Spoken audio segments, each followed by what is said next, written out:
Beirut. Hezbollah and a Syrian affiliate to al-Qaeda exchanged the bodies of dead fighters along the Lebanon-Syrian border on Sunday in the first stage of an agreement to restore order to a contested frontier zone.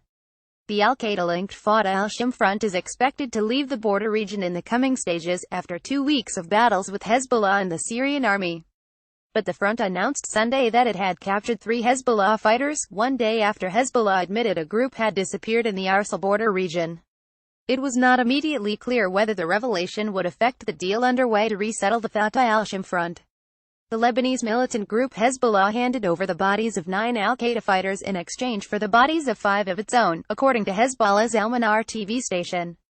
The Islamic State timeline of group's rise, fall details on campaign to fight it. Lebanese Red Cross spokesman George Katani said a woman and child were also handed over to the al-Qaeda affiliate. The exchange, like the battles that preceded it, underscores Hezbollah's clout in regional affairs as it clears the border of al-Qaeda and Islamic State group militants, with the Lebanese government largely a bystander. President Donald Trump credited the Lebanese government with standing up to Hezbollah last week, but the Lebanese army assumed a defensive position behind Hezbollah lines in the course of the battles in the Arsal Badlands. Hezbollah is also a member of Prime Minister Saad Hariri's government.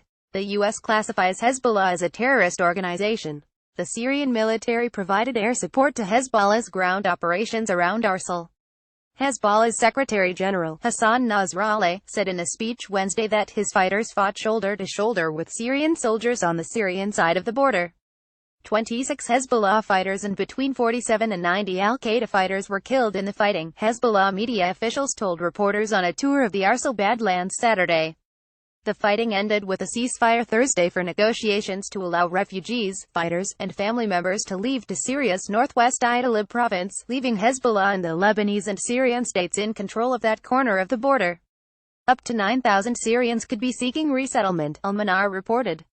Lebanon has been buffeted by the fallout and occasional spillover of the civil war next door.